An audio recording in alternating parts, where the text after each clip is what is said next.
Está retrasada la imagen. Uy, qué lío.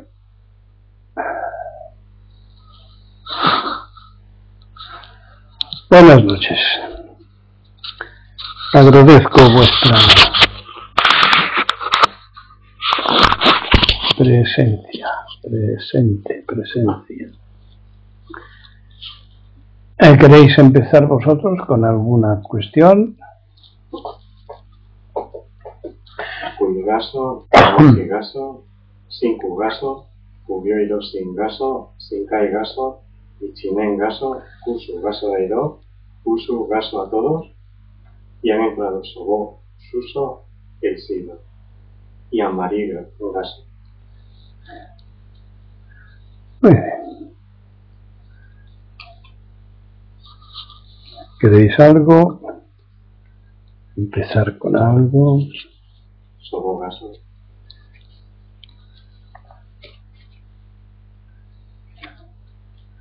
¿Sabéis cómo se llama en los monasterios zen de Japón a los monjes recientes? Un-sui, nube y agua.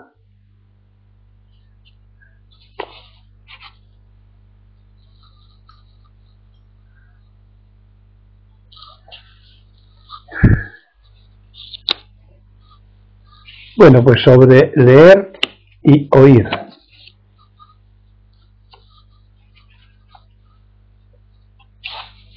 Recomiendo no dejar de leer mis libros, sustituyéndolos por las charlas. Es distinto, sabéis que en las charlas del día no se puede pensar, el nivel de conciencia es más profundo. Otra cosa es en las diferidas. Si las conectáis, podéis parar cuando queréis y reflexionar. Los ritmos de recepción y de percepción son funcionalmente distintos, porque atienden a mecanismos de reprogramación de la corteza cerebral, una inconsciente y otra conscientemente realizada, en la que no se puede pensar. La reprogramación es espontánea, sin censuras,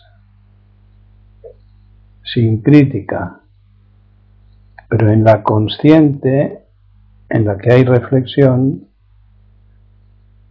sí hay censuras, sí hay o puede haber críticas.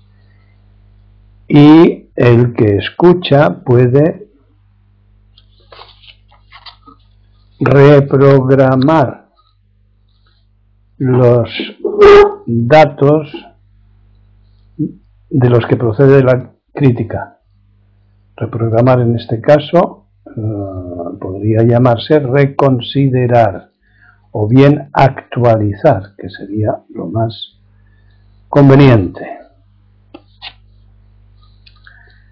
¿Alguna preguntaja sobre esto? ¿O aclaración? ¿O aportación? Árbol gaso, lantoku yushui gaso, chige gaso. Bueno, vamos con algún detalle referido a la debilidad del carácter, debilidad de la mente. Por ejemplo, el pensamiento del deseo de creer que podemos cambiar. Aquí parece que hay un poco de lío, ¿eh? El pensamiento o el deseo de creer. El deseo de creer. Cuando creemos hay un deseo detrás. Hay un pensamiento de creencia, que podemos cambiar las cosas que tememos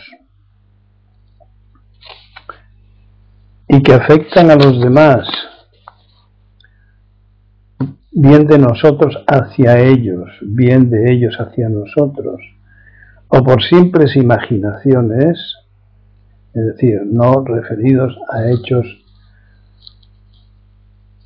comprobados o comprobables, con signos presentes, es decir, que se deban a temores, adelantamientos del futuro, etc. Lo que otros llamarían el sino, el destino, la predestinación, el karma, etc. Repito, esto es arrogancia, es como si nos creyéramos dioses, que interviniendo podemos modificar. Arrogancia, signo de debilidad o confusión. Otro más, la culpa. Es una manera de expresar esa debilidad de creer que todo lo malo tiene que ver con nosotros. Si comprendemos que nada tiene significado, no pondremos tanto empeño en hacer de protagonistas a cada ocasión. Es tanto como sufrir sin necesidad por prejuicios, juicios anteriores a la experiencia. Creer que todo lo malo tiene que ver con nosotros.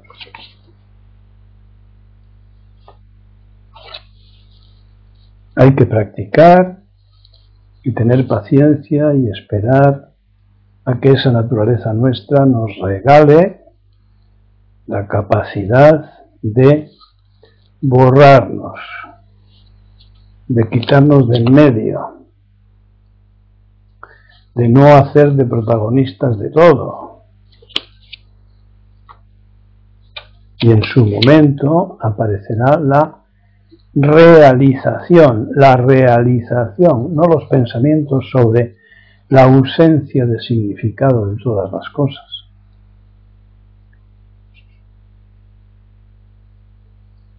En su momento de la práctica llegará ese regalo sin traumatismo ninguno.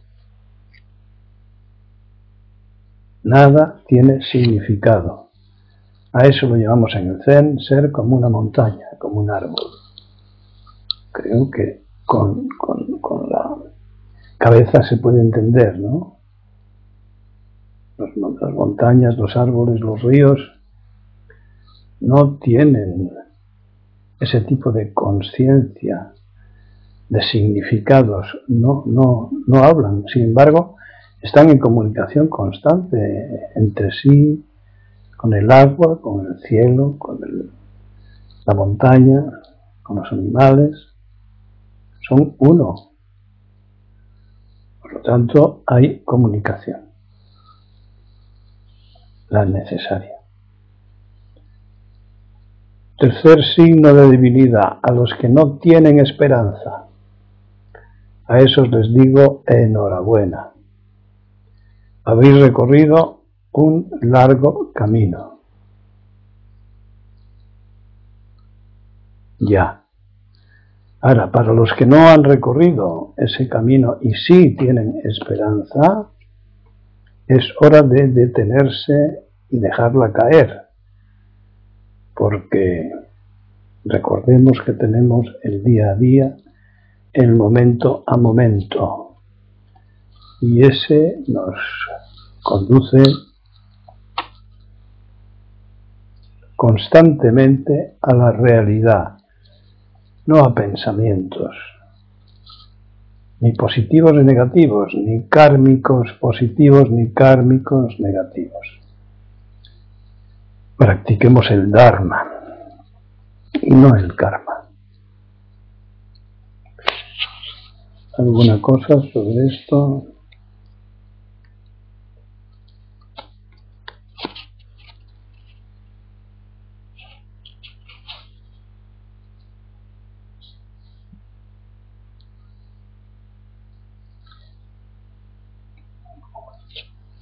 Comentar estas 5.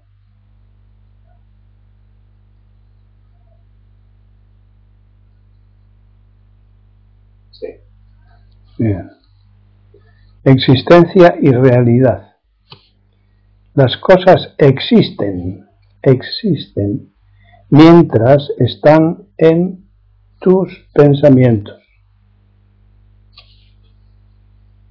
Por tanto, aprende a manejarlos con desapego e imparcialmente.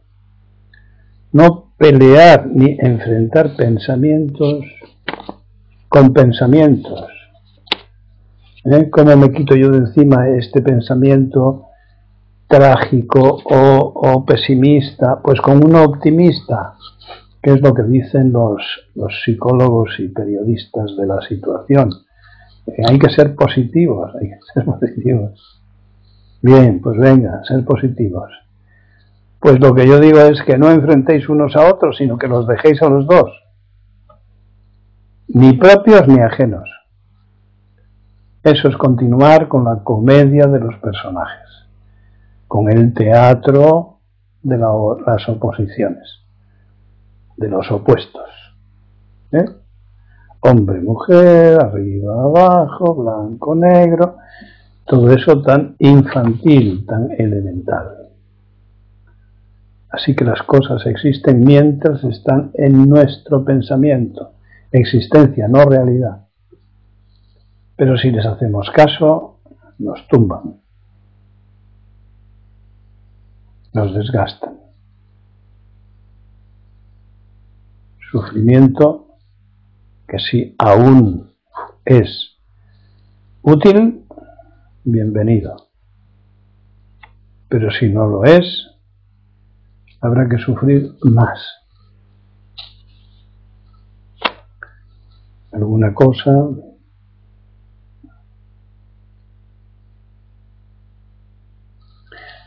Sabéis que el día 1 y 2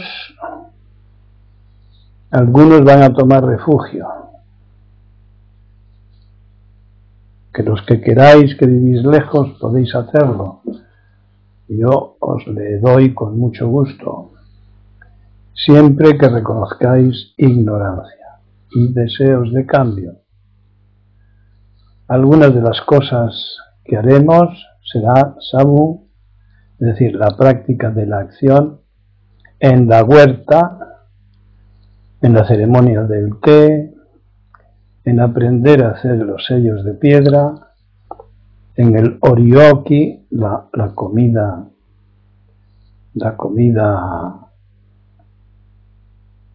como Dogen enseñó, a cantar una canción japonesa, si le tocó, ya os acordáis, a hacer el nukamiso, que es la antiquísima manera que tienen los japoneses, ya en desuso, de conservar los vegetales, en una olla de madera, pan. Nosotros lo podemos hacer aquí porque no tenemos sake ni harina de arroz, pues lo hacemos con pan y con cerveza. Cuando fermenta, los 2 o 3 días, ya podemos ir metiendo hojas de lo que queramos, zanahorias, cebollas, cosas cortadas en rodajas, y en los 3 o 4 días adquieren un sabor muy especial. Aprenderemos a hablar sin lengua, sin pronunciación y otras cosas. Esto os lo digo a los que os falta poco para animaros a tomar refugio, pues a lo mejor os produce curiosidad. Se puede entrar en la corriente desde cualquier ángulo, afortunadamente.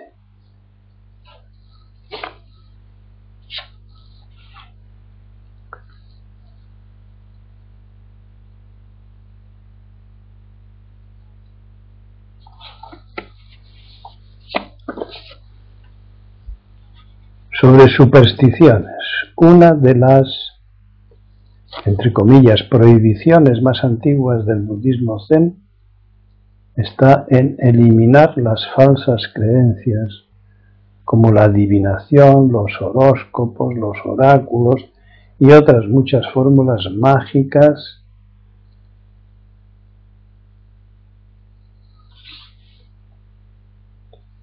que tratan de adivinar la salud, el dinero, la felicidad, o bien ese negocio de los talismanes, objetos dotados de poder, entre comillas, y quitamos las comillas y dejamos caer el poder también, a las que la gente más vulgar y corriente son tan aficionados. Los astrólogos científicos, hace mucho tiempo que nos ilustraron sobre la falsedad de la astrología mágica, aclarando que los astros ni están donde se dice desde antes de la Edad Media, ni se relacionan como se cuenta, y mucho menos se conocen las posibles influencias de sus tópicos poderes. De manera que huid de toda esa serie de mancias, de tirar las tabas, de tirar los palillos, interpretar los pozos del café, las cartas, en fin. Puesto que hay, en medicina se dice, si hay muchos remedios para una enfermedad, es que ninguno funciona. Si hay muchas mancias, muchas cartomancias, muchas magias, es que ninguna funciona, porque entonces estaríamos todos colgados de la que funciona. ¿Qué? ¿Ni un comentariete?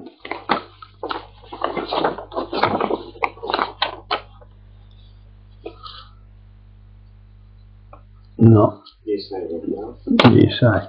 Bueno.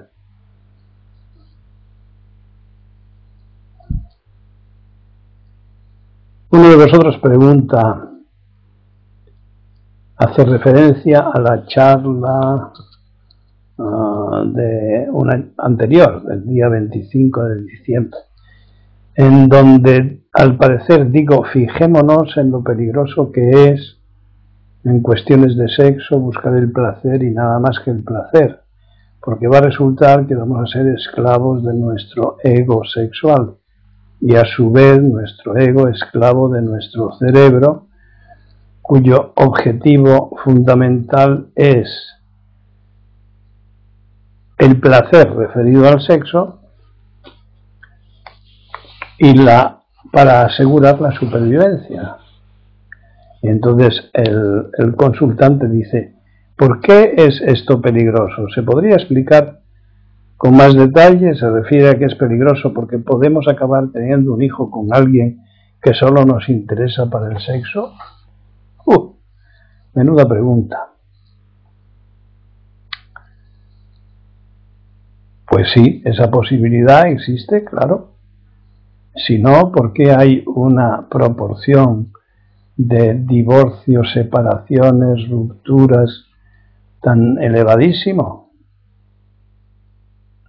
Esto tampoco tiene que ver con las cartas, tampoco tiene que ver con adivinaciones, ¿no? No tiene que ver ni siquiera con eso que antes se llamaban los noviazgos largos, donde el conocimiento en todas las direcciones, incluido el sexo, pues ha ocurrido. Pueden aparecer novedades y de hecho cuando aparecen novedades es cuando se descubre el trasfondo de cada personalidad. Y no hace falta que sean graves, basta con que el ego de cada uno lo crea grave para que las diferencias signifiquen enfrentamientos y por lo tanto rupturas. Si todo eso lo mezclamos con el sexo, ¿Cuántísima gente se habrá comprometido para tener sexo fácil, asegurado, digamos? Iba a decir diario, pero puede que sea diario en unos y en otros, ¿no? Por lo tanto, maneras indirectas para la procreación, todas.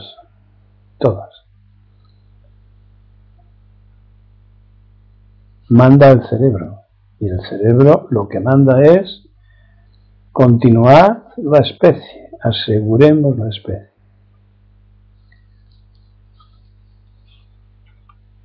Es peligroso buscar el placer y nada más que el placer. Pues a ver qué te parece visto así.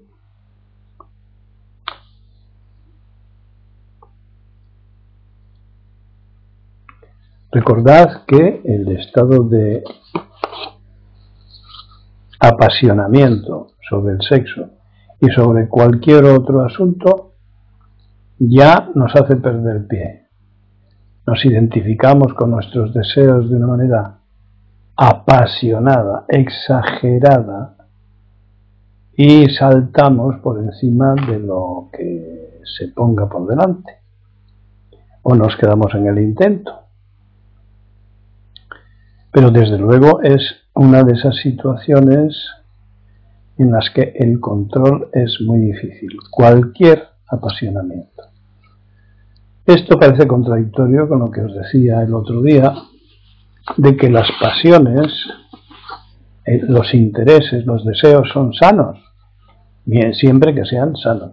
Es decir, siempre que no haya el intermediario personaje, la influencia de una cultura que deforma las interpretaciones y por lo tanto la percepción de uno mismo y de los demás y de la situación. Por eso estamos, creo yo, en el camino de Buda, en el camino del Zen, que puede ayudarnos a ese gran propósito que es ver las cosas tal cual son en su talidad, en su mismidad, independientemente de deseos, de influencias, de esto y de lo otro. Pero para eso la práctica tiene que ser de desapego, tiene que ser una práctica de imparcialidad, de impersonalidad. Y esto no debe asustarnos, porque nada va en contra de nuestra naturaleza, es propio de nuestra naturaleza este camino, este intento, esta práctica.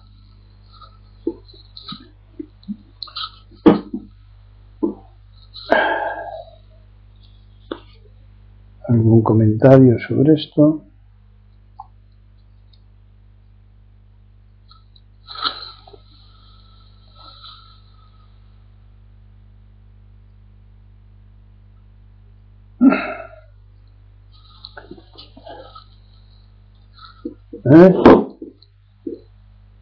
Déjame ahí.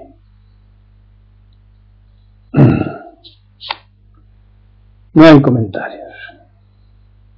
Bueno, otro interesante, el sentido lógico. En casi todos mis libros he hablado del sentido de la vida, el sentido de la existencia, dale con el sentido. Para terminar diciendo que no tiene ningún sentido la vida. La vida es vivible, nada más. No se trata de otra cosa más que de vivir la vida. Pero para esto hay que aprender.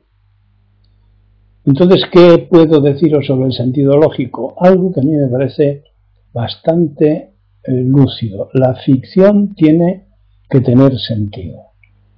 La realidad no. El sentido de la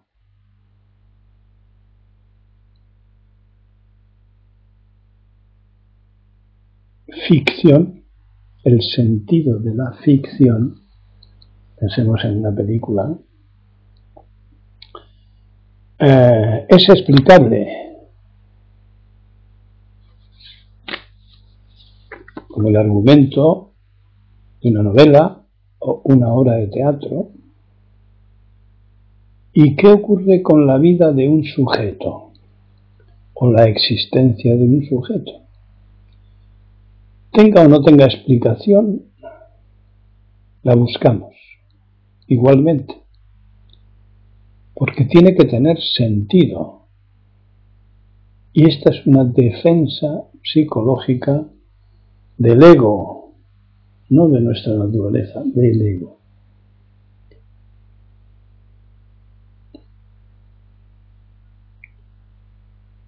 Si no, es muy probable que esa incoherencia, esas contradicciones, esa confusión, esa insatisfacción o esa locura se adueñe de nuestra mente. Es la película de una existencia tanto más ficticia cuanto más articulado está ese ego en la sociedad en la que vive.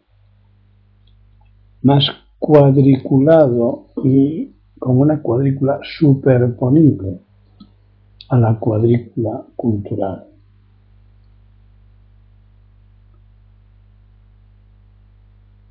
A la información, al aprendizaje ocurridos en esa cultura.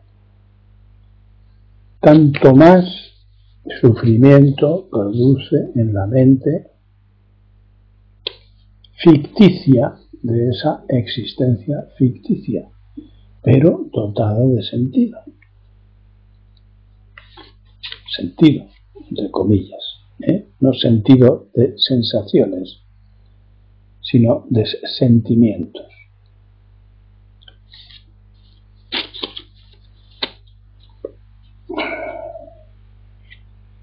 Sin embargo, cuanto más elemental y primario es el sujeto, la mente del sujeto, menos necesitado está de significados y coherencias. Por ejemplo, si se tratase de un delincuente, tratará de conocer, de aprender las cuadrículas donde las leyes tienen fallos, donde hay ausencia de respuesta para sus acciones delictivas.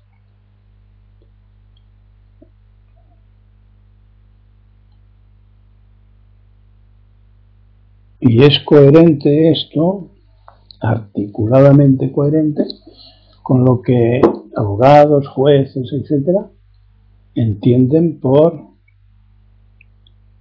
lo que se sale de la ley, lo que es ilegal o antilegal, que es la famosa frase de distingue entre el bien y el mal, ese sujeto encausado, empapelado. Fijaos, distingue entre el bien y el mal, ahí termina toda la enjundia del asunto. Es decir, conoce lo que la cultura entiende por bien y mal, porque si no lo entiende, quizás se trate de un enfermo, de un enajenado. Todo esto es contrario de lo que yo estoy diciendo. O sea que la enajenación en el ego, la enajenación en el bien y el mal culturales, no es una enajenación.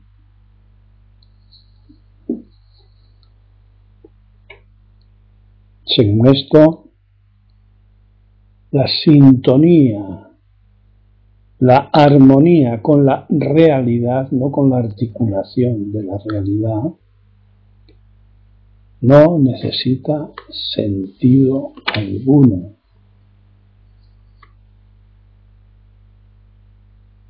La realidad no está ahí para ser comprendida. Ese es el intento intelectual que siempre se queda corto, que es en todo caso limitado. Repito, los árboles tienen sentido del bien y del mal. Pues la vida es así, como dicen los árboles, como dicen las montañas, como dicen los ríos, la lluvia, los animales. Pero esto no quiere decir desconocer la cultura en la que se vive, ni tampoco quiere decir delinquir, saltarse la ley. No, la ley está en el conocimiento de la cultura en la que te has desarrollado, pero ese no eres tú. Eso es un instrumento de supervivencia, como nuestro cerebro nos dice, que por eso ha ido tomando buena nota de ello.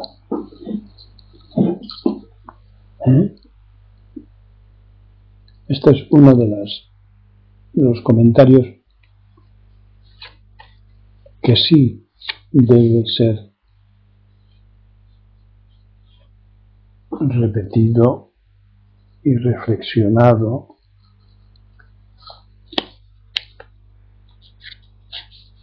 porque es largo, es largo, es muy largo, tiene mucho recorrido y puede ser muy útil. Y si lo dejamos pasar, pues bueno, otra cosa que hemos dejado pasar. No busquemos contradicciones innecesariamente, porque eso es motivo de lucha, de enfrentamiento y de sufrimiento. No busquemos eso, al contrario, busquemos armonizar, transformando ese ego según la experiencia inexplicable.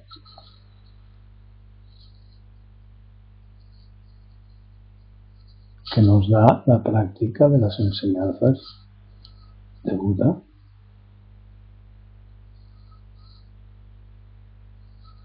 ¿Cómo se puede vivir habiendo comprendido que nada tiene sentido? Se puede vivir perfectamente, mucho mejor que antes de creer que todo tenía una explicación.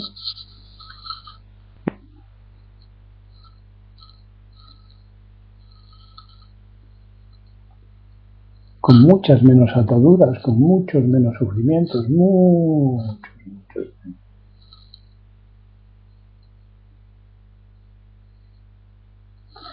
Bueno, y de momento no tengo nada más escrito. De manera que vosotros mandáis. Ay, esto de la pantalla.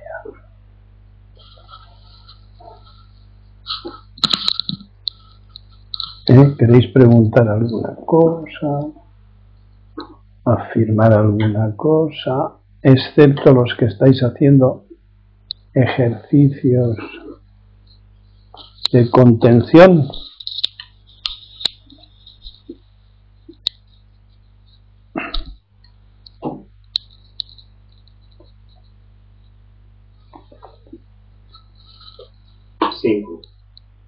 Este se queda muy pequeño, muy pequeñito, escuchando estas charlas, compadre.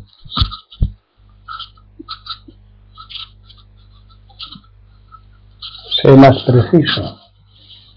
5. ¿Qué se queda pequeñito? Tú no.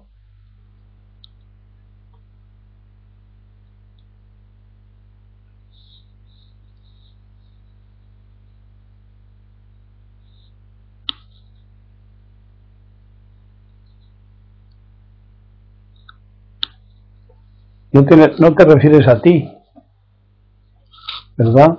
Yo entiendo lo que quieres decir, pero... Mi ego será entonces. Claro, estás comprobando la limitación de tu ego, porque tú eres un trozo de árbol, eres un trozo de río, eres un trozo de montaña, eres un trozo de halcón.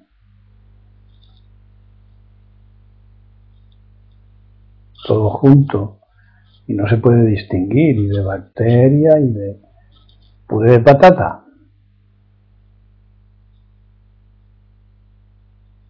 Y tratamos de preguntarle a esas cosas que nos constituyen, a esos seres que nos acompañan, de los que estamos hechos,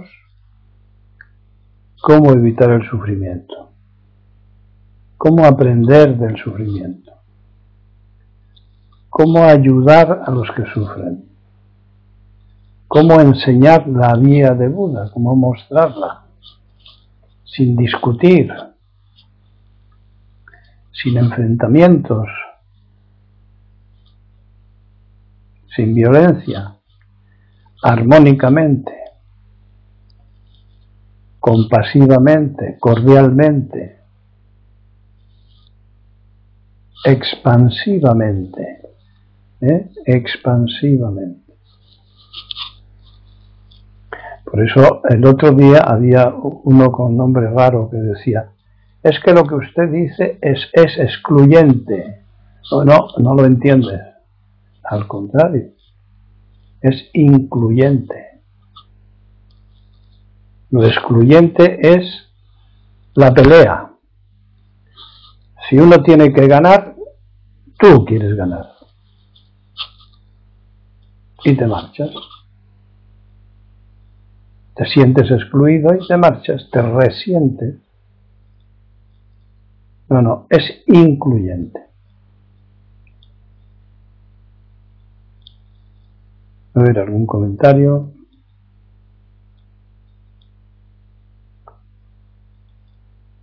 ¿Cómo no va a ser incluyente si todo es uno? Donde están las diferencias siempre está en el mismo sitio. En el eguito, no me toques la moto.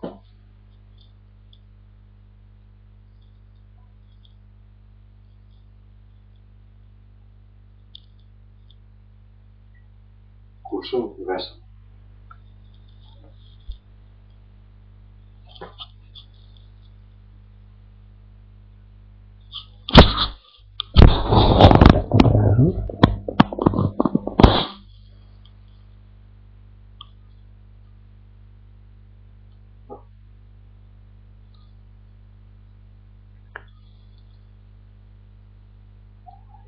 Hay alguien que es MJ.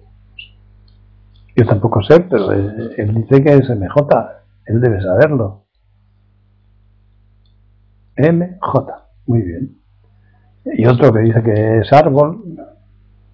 Y otro que se llamaba Medusa el otro día. A mí me parece muy bien. Toda la fauna.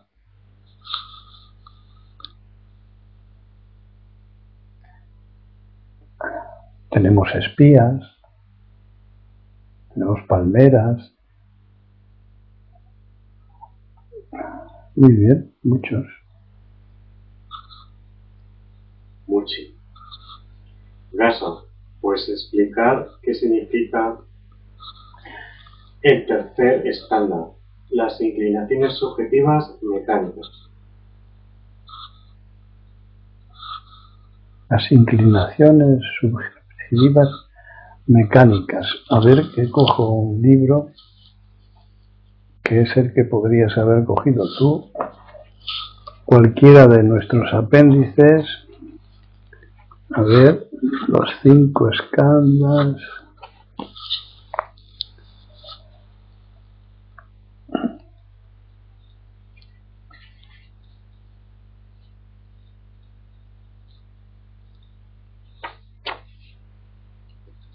Las adquisiciones agregadas que estructuran la existencia egoísta. Y tú te refieres a, dímelo, El tercer escalón. Las inclinaciones subjetivas mecánicas.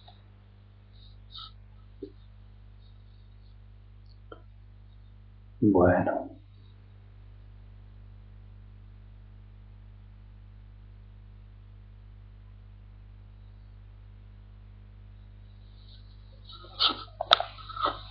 Se refiere a todo eso que hacemos sin pensar,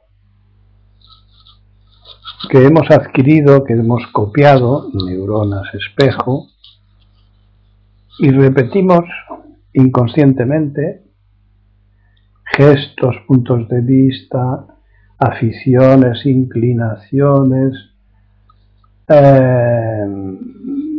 Sigue tú la lista, pues todo eso, automatizado, inconscientemente mantenido, nunca o casi nunca revisado.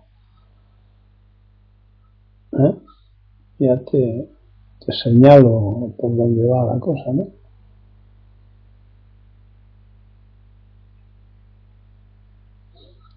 La consciencia de la consciencia, es decir, todo eso que acabo de nombrar es consciencia inconsciente o automática. Entonces, cuando tenemos conciencia intencional, voluntaria, de esta conciencia automática, empieza nuestra liberación. ¿Qué quiere decir que empieza nuestra liberación? Que empezamos a considerar a nuestro ego como un objeto. Es decir, como lo que nuestro ego ha estado haciendo con todas las cosas. Que es considerarlas objetos. Les pone nombre, un nombre aprendido, claro, y entonces ya están en la cuadrícula. Y ahora el cerebro no tiene más que sacarlas de la cuadrícula, las va sacando de la cuadrícula, mira la cuadrícula, cómo lo saca de la cuadrícula, y hace un plato de restaurante según receta.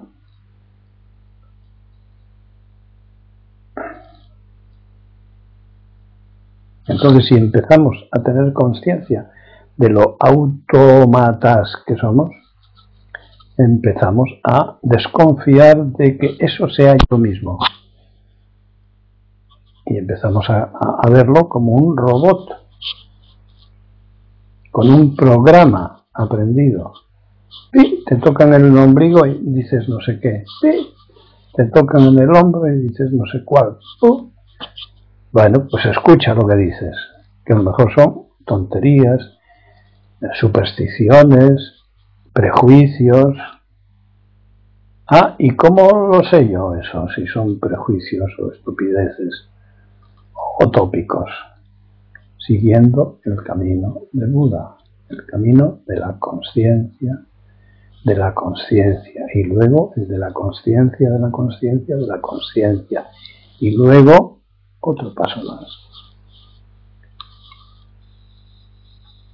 Hasta que las palabras sobran, las actitudes automáticas quedan seleccionadas a las mecánicas de abrir la puerta, cerrar el grifo, todas esas cosas que hay que hacer muy bien y que están en una de las disciplinas de Daidoji.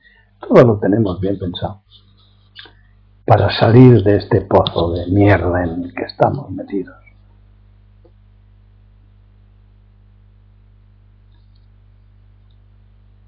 Creyendo que somos nosotros. Cuando es un personaje que se nos ha caído encima, desde pequeñitos lo hemos ido aprendiendo todo, coleccionando, y alguna vez podemos dar el paso a la edad adulta. Pero muy poca gente se atreve a eso, ¿no? Parece que había alguien ahí, ¿no? Muchi. Las aficiones, rutinas inconducentes. Esas forman parte de lo que has preguntado. Claro. Ahora hay que aprender a distinguir entre lo conducente y lo no conducente. Y entonces, pues en mis libros tienes bastantes descripciones sobre lo que es conducente y lo que no.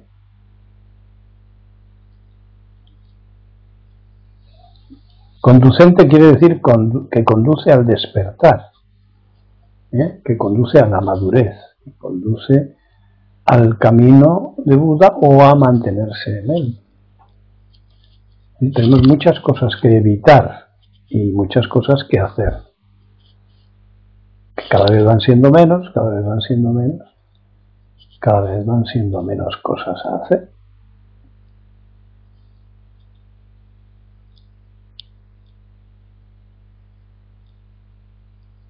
Pero hay que aprender el camino. A ver. Muchas.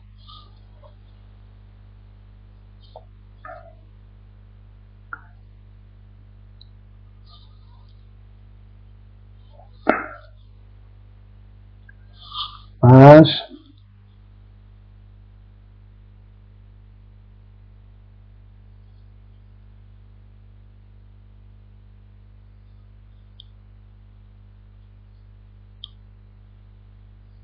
Amarí. Y si percibimos una conexión a nivel de alma con alguien y tenemos la esperanza de que se aumente y se consolide, también se considera negativo y hay que soltarlo por ser una esperanza. Positivo, negativo, las dos cosas son falsas. Y si se tiene, léemelo otra vez porque es que es un tratado de egotismo eso. Y si percibimos una conexión... ¿Quién percibe? Tu ego. Si percibe tu ego, ya no me vale. Una conexión. ¿Qué es eso, una conexión? Sigue. A nivel de alma. Alma. En el budismo no se cree en ningún alma. O sea, eso es una palabra poética. A ver, a nivel de alma, sigue. Con alguien. Y tenemos la esperanza de que se aumente y se consolide. Bueno, pues eso es una historia romántica, una película. Y tenemos la esperanza de que se aumente y se consolide. ¿También se considera negativo y hay que soltarlo? Eso es no saber vivir, precisamente. Eso está muy lejos de la orientación de Buda. Buda dice que no hay que creer en nada de esas cosas. Son inventos, son deseos, son ilusiones. Es una película, como te estaba diciendo. Es extraño porque tú has estado varios días conectada. Añadido entre paréntesis, por ser una esperanza. Por ser una esperanza, ¿no? Por ser una esperanza y por todo lo demás. Alma mía. Es como si tuvieras 20 añitos, que a lo mejor son los que tienes. 20 añitos de ingenuidad y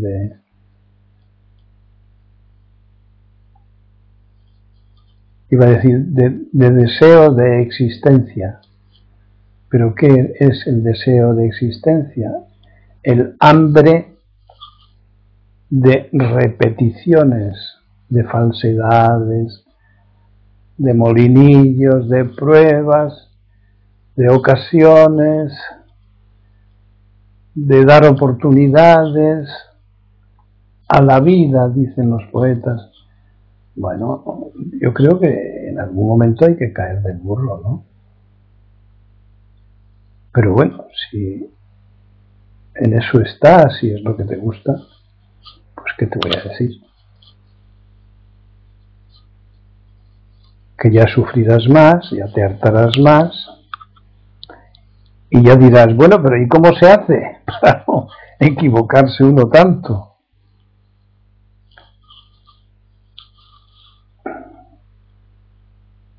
Sigue hablando, sigue contándome cosas. A ver, ¿qué te sugiere la respuesta a esta?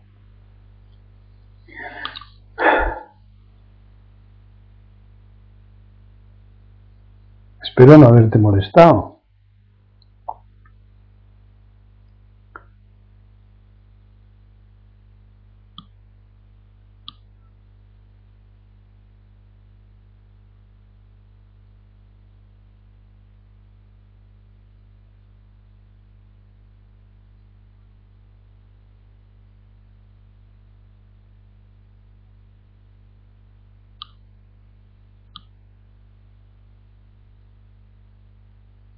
Pues quizás sí.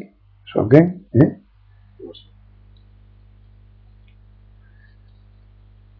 Anne-Marie quiere conservar la red. Esa red que nos libra de los tortazos, ¿no? Cuando se hace equilibrismo, cuando se hace eso de los, ¿cómo se llaman? Los acróbatas.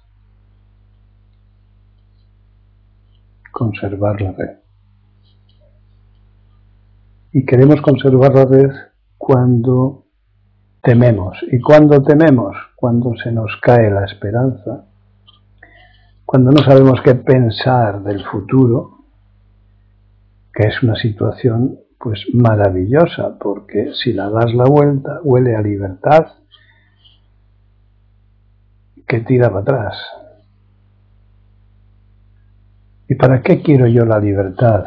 Dice ella o el otro. ¿Para qué quiero yo la libertad? Pues nada menos que para aprender a vivir, para dejar los 20 años y empezar a madurar. Si tienes curiosidad, si buscas estabilidad, armonía, equilibrio, independencia, autonomía.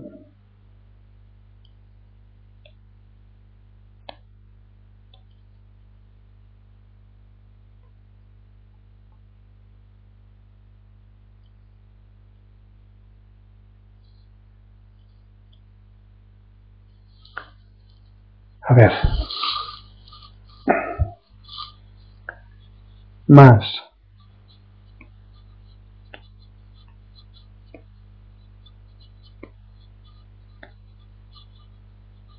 Y siguió.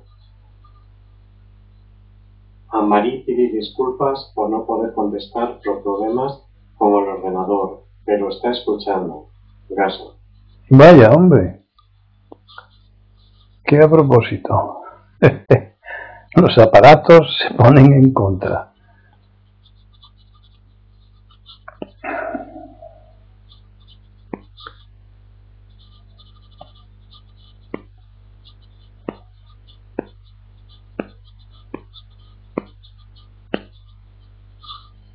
¿Alguien que pregunte?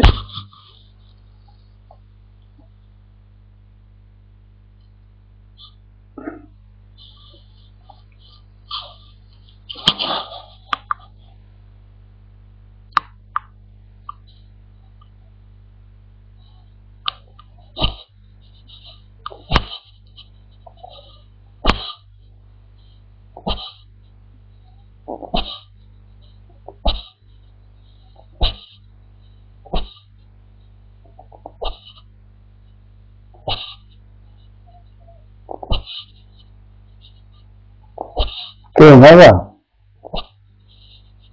No da para más esto.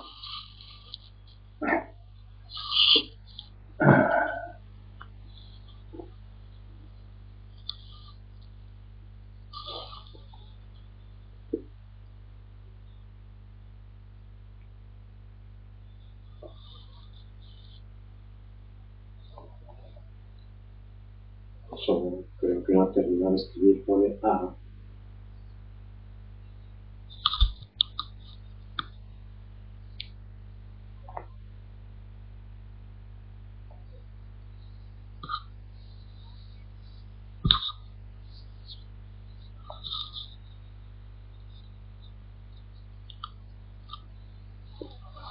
Sobo, ¿a qué se llama acto puro?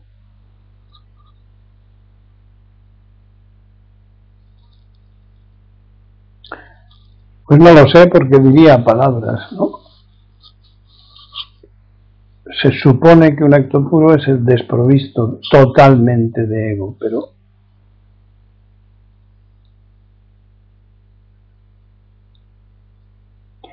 ni el mismísimo rayo es puro. Es un concepto absolutista.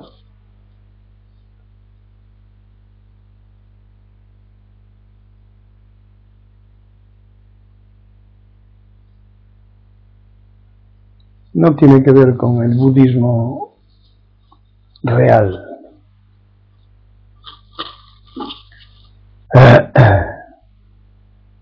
Y seguía.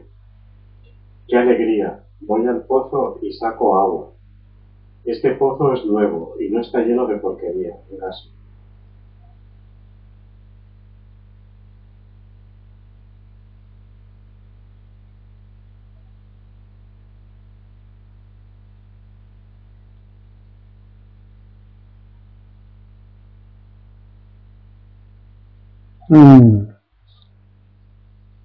¿Es un pozo puro? ¿O es un puro pozo?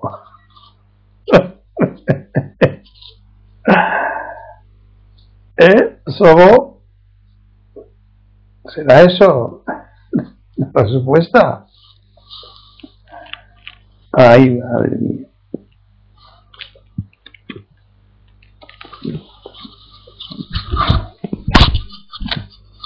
Parezco un jesuita con esto.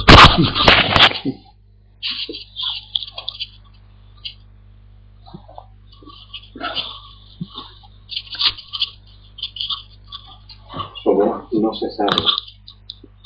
No se sabe, no se sabe, no se sabe. No se sabe, no se sabe. No se sabe, no se sabe. No se sabe. Una vez me invitaron a ir a una fiesta nocturna en una calle de Osaka, cuya fiesta era del barrio y del templo Zen, impresionante por cierto, pues que era la cabeza del barrio. Y había grupos de jóvenes, ya os habéis visto en documentales, pues con pantalón corto, blusones llenos de letras y tal, y su cinta en el pelo y su nudo atrás, y llevaban cosas, y como 10 o 12, y otro, la gente a los lados, en las aceras, puestos de frituras, y en fin, cachondeo que se dice.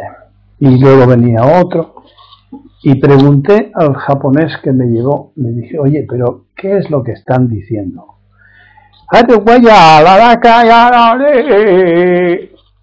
Bueno, y los otros contestaban, ¿qué es eso? ¿Qué dicen? Y dice, ¿y tú quién eres? Y los otros decían, yo no lo sé. No me digas que no es precioso.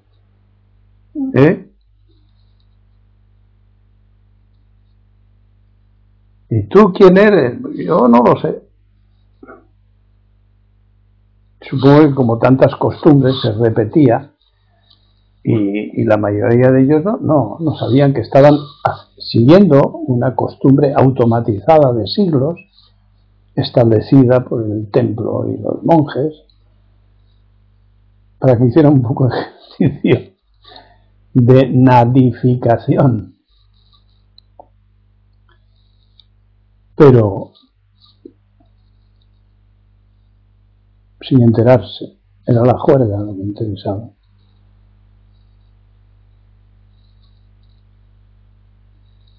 Yo no sé nada.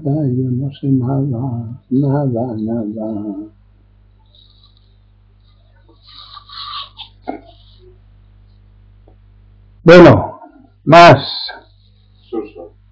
A ver, Suso. La escoba sirve para barrer. Muy bien.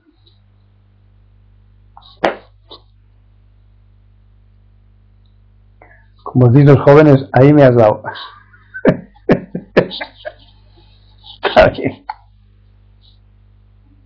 Ahora úsalo. Ya que lo dices, úsalo. No digo la escoba, todo. ¿Eh? Todo por su uso, por su uso, por su uso. Fíjate, sabes lo mismo, por su uso, por su uso. No hay más secretos que ese. Por su uso. Acción. Utilidad. No preguntarse por más. Es acción, acción, acción. Momento tras momento, instante tras instante. Y dejarse de especulaciones. Especulum. Espejo. Dejarse de espejito mágico. Escucha mis pensamientos y mis esperanzas. Quiero cambiar el mundo, quiero cambiar a los que tengo alrededor. Ya. O se cambian solos, ellos, con ayuda, o no hay cambio. El pobre maestro Buda repetía esto muchas veces.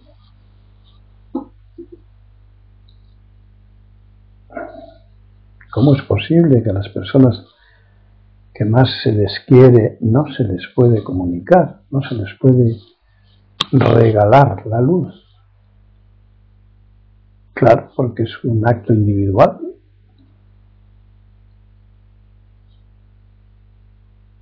Todos ellos han insistido durante siglos. ¿Y cómo es posible que el malo tenga éxito y el bueno se caiga al pozo?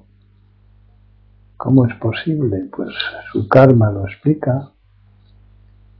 ¿Y cuál es su karma? Y yo qué sé, no lo sé, no lo sé, no lo sé.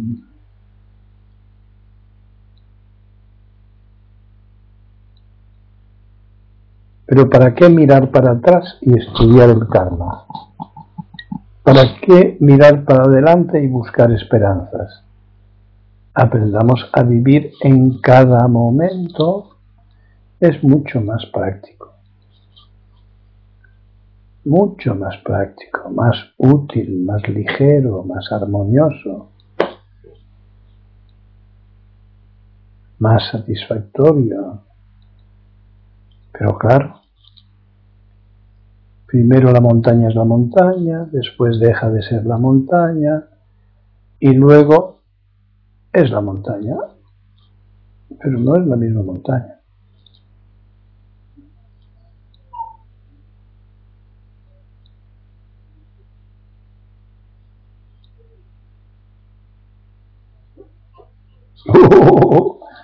La gente se revela.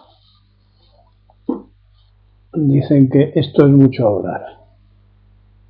Así que lo dejamos aquí, quietecito. Os saludo y dejémoslo ahí y poned vosotros lo que queráis.